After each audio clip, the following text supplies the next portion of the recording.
the beautiful Amsterdam at Central Station at Little Amsterdam. We just had a wonderful meetup, and we're here with Michael Yeastplume from Grin. How are you doing, Michael? I'm very good, thank you very much. Right. Okay. And how was the meetup for you? No, it was good. I thought it was really successful. I especially enjoyed like good Q&A sessions like we had there. So very good. Quite spontaneous. Yeah, I like those kind of sessions anyhow. Right.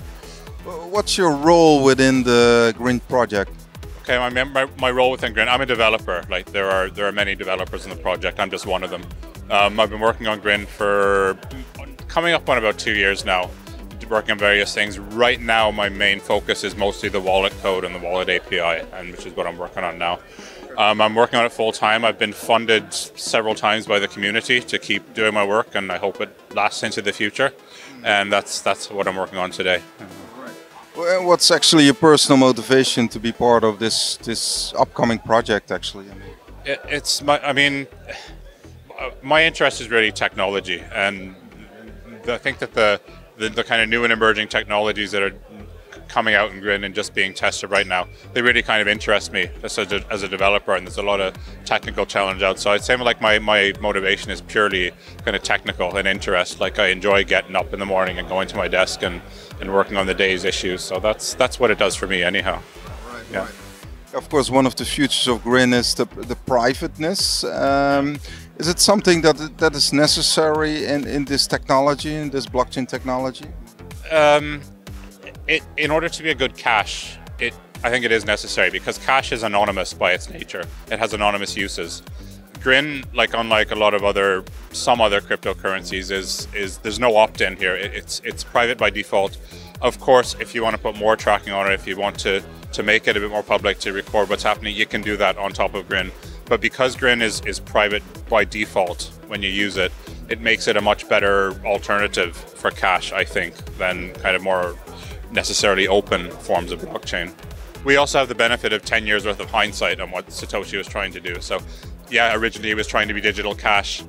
Now it's a store of value. So, things have changed, times have changed. Satoshi didn't have to launch and worry about ASIC miners when he was doing it. At the same time, we have the benefit of all that hindsight to put into Mimblewimble, and chains that come after us will have the benefit of seeing what happened to us put into there. So I see us as kind of we're trying new and different things, basically.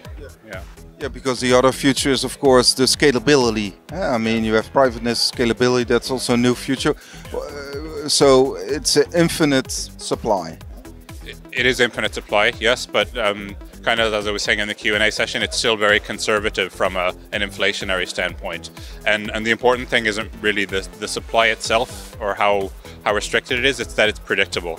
And we have, our emission schedule, yes, it's constant, it's linear, but it's completely predictable, so you can price that into whatever your predictions are, or what have you. You get 60 Grin in 1 minute. Yeah, absolutely, and I think that also encourages people to use it as cash as opposed to afraid to spend it because it's going to be worth 6 times as much tomorrow. So yeah, those are our justifications for that decision anyhow. Yeah, Dash, for instance, has part of its blocks. It's actually for a self-funding mechanism. Did you consider a self-funding mechanism, or? We did. I mean, the only thing we ever really considered was maybe a small fee in the dev miner, completely voluntary, in the reference miner. We didn't end up doing that in the end. What we have now, it's a very unsteady funding model, but we think it's important to do it that way because nobody can look at us and point at us and say, well, they're doing it for profit, they're motivated. I think we're kind of above that suspicion now, and I think we need to stay that way. But that does come with a lot of challenges because, funding is touch and go. And, I don't know, like I'm funded personally for the next 6 months. I don't know what's going to happen beyond that. Are people going to lose so much interest in Grin that, I won't get the same amount of funding? Will there be enough in the dev fund? And that's a challenge as well, but I think, the project it's worth, every approach that you do comes with its challenges, and I think, these are the particular challenges we've chosen to go with in Grin, so we'll see what happens. So, are there actually plans to be more sustainable? Not as of such. We have, some companies or entities, people, exchanges or minor developers who've pledged to give us a certain % of proceeds, and there are a few of those that have, they've given us an initial tranche, and we hope that that continues.